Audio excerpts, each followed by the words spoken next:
নমস্কার বন্ধুরা, এই মুহূর্তে আবহাওয়ার খুবই গুরুত্বপূর্ণ আপডেট।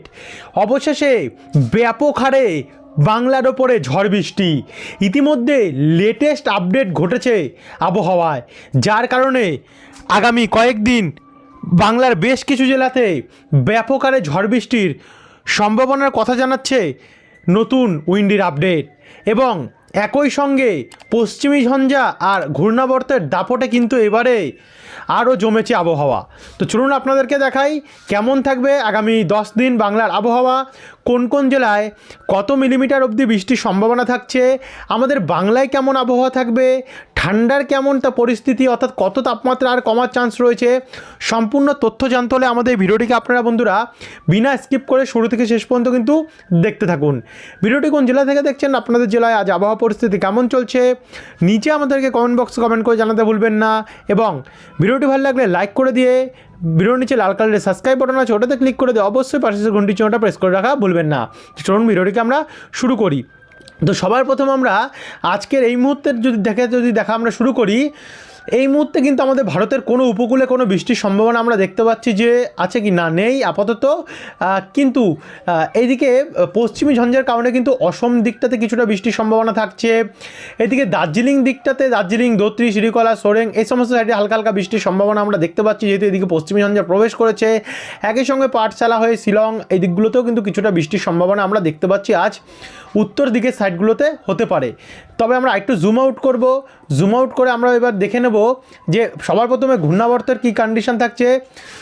ঘূর্ণাবর্তের কন্ডিশন দেখার পরে আমরা সরাসরি চলে যাব পশ্চিমী ঝঞ্ঝার কন্ডিশনে, সে দেখে নেব তার ফলে আমাদের বাংলার কোন কোন জেলায় কেমন বৃষ্টি হতে পারে। সবার প্রথমে আমরা যদি 24 তারিখ বুধবারের থেকে দেখা শুরু করি, তো 24 তারিখ বুধবারে সবার প্রথমে একটি ঘূর্ণাবর্ত তৈরি হচ্ছে। এবং এই যে ঘূর্ণাবর্তটি, এটা আস্তে আস্তে করে ভারত দক্ষিণ দিকে চলে যাবে, যেখানে আমরা ভারত মহাসাগরের দিকে দেখতে পাচ্ছি। 26 তারিখ নাগাদ কিছুটা বৃষ্টি আমরা দেখতে পাচ্ছি ভারতের দক্ষিণ সাইডে হতে পারে, তামিলনাড়ু উপকূলের দিকটাতে, পোর্ট বেলিয়ার এই সমস্ত সাইডগুলোতে। আরেকটু এগিয়ে যাব, এগোতে 26-এর থেকে যদি আমরা 27 তারিখে যাই, অর্থাৎ শনিবারের দিকটাতে, তো শনিবারে ঘূর্ণাবর্ত আবারও আমরা দেখতে পাচ্ছি এই অঞ্চলটাতে থাকছে দক্ষিণ পূর্ব সাইডটাতে, যার জন্য বাংলাদেশের সামনে আমরা দেখতে পাচ্ছি। এর ফলে আন্দামান এবং নিকোবর দ্বীপপুঞ্জে কিন্তু হালকা মাঝারি বৃষ্টির সম্ভাবনা তৈরি হচ্ছে। তারপর আমরা আরেকটু এগিয়ে যাব, এগিয়ে যেতে যেতে 28 তারিখের দিকে যাব, অর্থাৎ রবিবার দিকটাতে। তো রোববারে কিন্তু আন্দামান এবং নিকোবর সাইডটাতে একটু বৃষ্টি বাড়তে পারে। এদিকে উপকূল দিকটাতে একটু হালকা মাঝারি মানে বৃষ্টির সম্ভাবনা থাকবে। এদিকে মালাক্কা দ্বীপের সামনে অনেকটাই ভারী বৃষ্টির সম্ভাবনা আমরা দেখতে পাচ্ছি রয়েছে, অনেকটাই ভারী বৃষ্টি রয়েছে, দেখতে পাচ্ছেন একদম লাল হলুদ কালার হয়ে গেছে এদিকটাতে।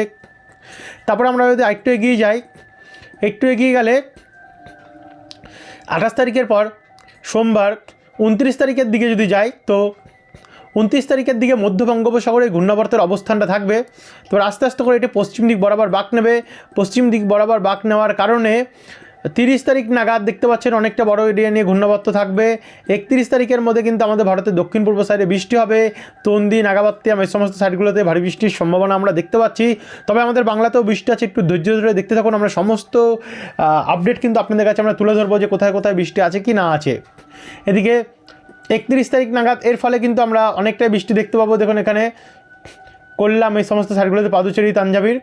তারপর আমরা একটু এগিয়ে যাব, 1 তারিখ যাব, 1 তারিখ নাগাদ মাদুরই সাইডটাতে, এই সমস্ত সাইডটাতে অনেকটাই বৃষ্টি আছে। 2 তারিখে যাব শুক্রবারে কিন্তু একটু আধটু বৃষ্টির সম্ভাবনা দেখলে আমরা 3 তারিখে আবারও দেখতে পাচ্ছি নতুন একটি ঘূর্ণাবর্ত তৈরি হচ্ছে। তো নতুন ঘূর্ণাবর্ত কিন্তু একটু করে কখনো শক্তি বাড়াবে, কখনো শক্তি কমাবে, এই করে এটা কখনো কমজোরি হচ্ছে, কখনো শক্তি বাড়াচ্ছে। এবং লাস্টে 6 তারিখের মধ্যে আমরা দেখতে পাচ্ছি এটি দক্ষিণ বঙ্গোপসাগর সংলগ্ন ভারত মহাসাগরে আমরা দেখতে পাচ্ছি, উত্তর ভারত মহাসাগরে দেখা যাচ্ছে এটা, যার কারণে শ্রীলঙ্কার দিকটাতে একটু বেশিরভাগ প্রভাবটা আমরা লক্ষ্য করতে পারবো। তো যাই হোক, ঘূর্ণাবর্তের ফলে আমাদের ভারতে বৃষ্টি রয়েছে দক্ষিণ সাইডটাতে, এবং আন্দামান এবং নিকোবর দ্বীপপুঞ্জে বৃষ্টি রয়েছে। আপাতত আমাদের বাংলার ওপর কোনো বৃষ্টি নেই, তার মানে ঘূর্ণাবর্তের কোনো প্রভাব আমরা দেখতে পারলাম না। এবার আমরা দেখে নেব পশ্চিমী ঝঞ্ঝা, তার মানে পশ্চিমী ঝঞ্ঝার ফলে আমাদের বাংলার ওপরে বৃষ্টি হবে। তো 24 তারিখ থেকে যদি দেখা শুরু করি আমরা, এখানে দেখুন বর্তমানে আমরা দেখতে পাচ্ছি পশ্চিমী ঝঞ্ঝার একটি প্রভাব 24 তারিখ ভোরবেলার মধ্যে ভারতের উত্তর সাইড থেকে কাটবে, যার প্রভাবটা আমরা কিছুটা অসমের দিকটাতে এবং ভুটান আর আমাদের দিকে দার্জিলিং সাইডটাতে কিছুটা দেখতে পাবো। কিন্তু এখান থেকে যদি আমরা একটু এগিয়ে যাই, এগিয়ে গেলে 24 তারিখ থেকে আমরা যদি 25 তারিখের দিকে যাই, দেখুন 24 তারিখ কিন্তু আবারও কিছুটা বৃষ্টির সম্ভাবনা আমরা এখানে কার্শিয়ং দিকেও দেখতে পাচ্ছি। অর্থাৎ আগামী 24 ঘন্টায় কিন্তু ধোত্রি, শ্রীকোলা, দার্জিলিং, কালিম্পং, লাবা, কার্শিয়ং, শোভেকে এবং শোকনার উত্তরভাগে এখানে কিছুটা হালকা হালকা বৃষ্টির সম্ভাবনা আমরা দেখতে পাচ্ছি থাকবে। তারই সঙ্গে এখানে দেখুন তামারহাট, তুফানগঞ্জ, আগমনী, এখানে হালকা হালকা কয়েক পাঁচটা বৃষ্টি দেখা যেতে পারে। বাদবাকিটা ধূপগিরির উত্তরভাগে বর্ডার লাগোয়া কিছু অংশে বিন্নারহাট, বীরপাড়া দিকটাতে কিছুটা বৃষ্টি হতে পারে, নাগারকাটা দিকে কিছুটা বৃষ্টি হতে পারে। আর বাদবাকিটা অসমের দিকে একটু বৃষ্টির সম্ভাবনা আগামী 24 তারিখ কিন্তু রাত পোহালে আমরা দেখতে পাচ্ছি থাকছে। তো আরেকটু এগিয়ে যাবো, এগিয়ে যেতে যেতে 25 তারিখের দিকে যদি যাই, 25 তারিখে কিন্তু বৃষ্টির সম্ভাবনা থাকছে আবারও। 25 তারিখে ওই দার্জিলিং, ধোত্রি, রিম্বিক, সোরেং, রামান এই সমস্ত সাইডগুলোতে হালকা হালকা বৃষ্টির সম্ভাবনা আমরা দেখতে পাচ্ছি। বাদবাকি শিলিগুড়ির দিকে সে সময় কোনো বৃষ্টির সম্ভাবনা নাই, কালিম্পংয়ে হালকা হালকা বৃষ্টি রয়েছে, শিলংয়ের দিকেও হালকা হালকা বৃষ্টির সম্ভাবনা আমরা দেখতে পাচ্ছি থাকছে। তারপর আমরা আরেকটু এগিয়ে যাবো, এগিয়ে গিয়ে 26 তারিখ শুক্রবারে যদি পরিস্থিতি দেখি, তো শুক্রবার নাগাদ কিন্তু এই যে বর্তমান প্রভাবটা সেটা পুরোপুরি কেটে যাবে। কিন্তু 26 তারিখ আবার নতুন করে আরেকটি ঝঞ্ঝা উত্তর ভারত হয়ে আসবে এবং প্রচণ্ড গতি নিয়ে আমরা দেখতে পাচ্ছি এটি আসছে। সর্বপ্রথম জম্মু কাশ্মীর হয়ে, লাদাখ হয়ে, নেপালের ওপর থেকে আমরা দেখতে পাচ্ছি এটি আসছে। আসার পরে 27 তারিখের মধ্যে এটা কিছুটা বৃষ্টি শিলং দিকটাতে দিতে পারে, দিয়ে 28 তারিখের মধ্যে এর প্রভাব কেটে যাবে। তারপরে 28 তারিখে আবারও নতুন আরেকটি ঝঞ্ঝা আসবে। দেখছেন পরপর কিন্তু আমরা দেখতে পাচ্ছি ঝঞ্ঝার প্রভাব এবারে বাংলার দিকে ক্রমশ এগিয়ে আসছে। তো 28 তারিখের প্রভাবটা আমরা দেখতে পাচ্ছি কিছুটা পড়তে পারে না, কিছুটা পড়ছে না, শুধু সিকিম সাইডে দিয়ে চলে যাচ্ছে হালকা করে। 29 তারিখে তেমন কোনো প্রভাব নেই। 30 তারিখে মঙ্গলবার, তো মঙ্গলবারের প্রভাবটা কিন্তু বেশ শক্তিশালী এবং তার পিছন থেকে আরও একটি প্রভাব দেখতে পাচ্ছেন, ব্যাপক বড় পশ্চিমী ঝঞ্ঝা আমরা সরাসরি দেখতে পাচ্ছি আসছে এবং এর প্রভাবে কিন্তু অনেকটাই প্রভাব আমাদের বাংলার ওপর পড়তে পারে। এদিকে 30 তারিখের প্রভাবে আমরা দার্জিলিং দিকে কিছুটা প্রভাব দেখতে পাচ্ছি বৃষ্টি, আর বাদবাকিটা সিকিম আর দিকে অসম এবং শিলং নিয়ে হালকা হালকা ঝিরিঝিরি প্রভাব আমরা দেখতে পাচ্ছি। কিন্তু আমরা যদি একটু এগিয়ে যাই, 30 তারিখ থেকে 31 তারিখ অর্থাৎ বুধবারে যাই, একদম ডিসেম্বরের লাস্ট, এই বছরের লাস্ট দিন, তো সেদিন কিন্তু আমরা দেখতে পাচ্ছি যে তেমন কোনো প্রভাব আমরা 31 তারিখে দেখতে পাচ্ছি না। কিন্তু 1 তারিখে যদি যাই, 1 তারিখ থেকে কিন্তু প্রভাব বাড়বে। 1 তারিখ দিয়ে কার্শিয়ং, দার্জিলিং, গৌরবাতান এদিকে বৃষ্টি বাড়বে। তারই সঙ্গে সঙ্গে বর্তমানে পশ্চিমী ঝঞ্ঝার প্রভাব আমাদের দক্ষিণবঙ্গের দিকে একটু আসার চান্স থাকছে।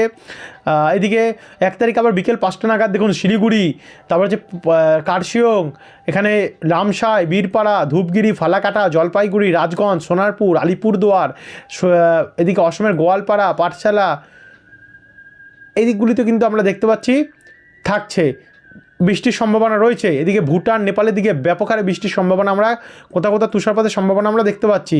আরেকটু এগিয়ে গেলে দেখুন এদিকে অরুণাচল প্রদেশ সাইডে ব্যাপক বৃষ্টি হয়েছে, শিলিগুড়ি দিকটাতে, দার্জিলিং, আলিপুরদুয়ার, কোচবিহার, অসম দিকটাতেও বৃষ্টির সম্ভাবনা আমরা দেখতে পাচ্ছি। 2 তারিখ শুক্রবার নাগাদ যদি আমরা যাই, তো শুক্রবার নাগাদ তো শিলিগুড়ি, দার্জিলিং, ধূপগিরি, কার্শিয়ং এদিকগুলিতে ভারী বৃষ্টি, মাঝারি থেকে ভারী বৃষ্টির আমরা সম্ভাবনা দেখতে পাচ্ছি থাকছে। শিলিগুড়ির দিকে হালকা মাঝারি থাকছে, এদিকে দার্জিলিং, কার্শিয়ংয়ের দিকে মাঝারি থেকে ভারী বৃষ্টির সম্ভাবনা দেখতে পাচ্ছি। এদিকে আলিপুরদুয়ার, কোচবিহার, অসমের উত্তরভাগেও কিন্তু আমরা অনেকটাই বৃষ্টির সম্ভাবনা আমরা দেখতে পাচ্ছি আগামী 2 তারিখ থাকবে। তারপর আরেকটু এগিয়ে গেলে এদিকে উত্তর দিনাজপুরেও বৃষ্টি আসছে, উত্তর দিনাজপুর, সোনারপুর, তারপর হচ্ছে নকশালবাড়ি, রাজগঞ্জ, জলপাইগুড়ি, ধূপগিরি এদিকগুলোতে কিন্তু বৃষ্টি টানা হবে। দার্জিলিং, কালিম্পংয়ে আমরা বৃষ্টি দেখতে পাচ্ছি 2 তারিখ নাগাদ থাকছে এদিকগুলিতে।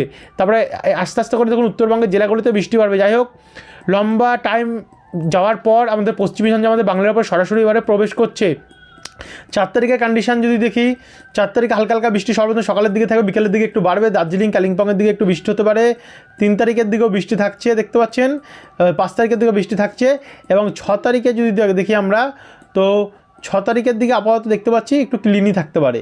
তো যাই হোক 100% যেমন ক্লিন থাকবে এমনটি নয়, বৃষ্টি বাড়তে পারে, কমতেও পারে। তো যারা এখন সাবস্ক্রাইব করেন সাবস্ক্রাইব করে রাখবেন পরবর্তী আপডেটগুলো পাওয়ার জন্য। এবার আমরা তাপমাত্রা মডেল দেখে নেব, আগামী ভোরবেলার তাপমাত্রা কেমন থাকবে আগামীকাল সেটা দেখে আমরা ভিডিওটাকে এখানে সমাপ্তি করব। এখানে আগামীকালের তাপমাত্রা কলকাতার উপরে 15 ডিগ্রি। দেখুন আগামীকালও কিন্তু একটা শীতলতম দিন থাকবে। খড়দা, উত্তর দিনাজপুর, চন্দননগর, ইছাপুর, পলতা এদিকগুলোতে 14 ডিগ্রি থাকবে এবং উত্তর দিনাজপুর বলেছি, খড়দা, উত্তর 24 পরগনা, চাকদা, ব্যারাকপুর, হাওড়া এদিকগুলোতে 13-14 মধ্যে তাপমাত্রা আমরা দেখতে পাচ্ছি থাকছে চন্দননগর, ব্যারাকপুর, ইছাপুর। পূর্ব বর্ধমানে 13 ডিগ্রি, নদিয়ার ওপরে শান্তিপুর, কৃষ্ণনগর, চাকদা, বনগাঁতে 13 ডিগ্রি। এদিকে পূর্ব বর্ধমানে কাটোয়া দিকগুলোতে হয়ে এখানে 11 এবং 12 ডিগ্রি দেখতে পাচ্ছি। পশ্চিম বর্ধমানে দুর্গাপুর, গোসকারা, আসানসোল, চিত্তরঞ্জন, বীরভূম, সিউড়ি হয়ে 11-12 মধ্যে তাপমাত্রা থাকছে। রঘুনাথপুর ও পুরুলিয়া এদিকগুলোতে 10 ডিগ্রি। আগামীকালটা কিন্তু ব্যাপক শীতলতম দিন চলবে। হুড়া, বাঁকুড়া, বিষ্ণুপুর, বলরামপুর, খাতড়া এদিকগুলোতে 11 মধ্যে থাকছে, 10-11 মধ্যে। আর এদিকে ঝাড়গ্রাম, চাকুলিয়া, গোয়ালতা, চন্দ্রকোনা এদিকে 12-13 এবং উপকূলের সাইডগুলোতে 14 পূর্ব মেদিনীপুরে। দক্ষিণ চব্বিশ পরগনাতেও 19, 16, 18 মধ্যে থাকছে এবং বাংলাদেশেও ঢাকাতে 15 ডিগ্রি থাকছে, বাদবাকি মেহেরপুর, রাজশাহী এদিকগুলো 11-12 থাকবে। মালদা, উত্তর দিনাজপুর, দক্ষিণ দিনাজপুর 11 মধ্যে থাকছে। কিষানগঞ্জ, করণদিঘি, শিলিগুড়ি, দার্জিলিং, কালিম্পং এদিকগুলোতে তো অনেকটাই ঠান্ডা পড়বে। 11-12, 7, 8, 9 এমন থাকবে, কোথাও কোথাও 6ও থাকতে পারে। ধূপগুড়ি, জলপাইগুড়ি, আলিপুরদুয়ার, কোচবিহার দেখো 11-12-13 মধ্যে থাকতে পারে। এই হচ্ছে বর্তমানে আমাদের আবহাওয়ার কন্ডিশন। যাই হোক, সমস্ত তুলে ধরলাম। এরপর আরও পরিবর্তন ঘটবে, সেই সমস্ত আপডেট পাওয়ার জন্য আমাদের চ্যানেলটিকে সাবস্ক্রাইব করে রাখা ভুলবেন না। ধন্যবাদ।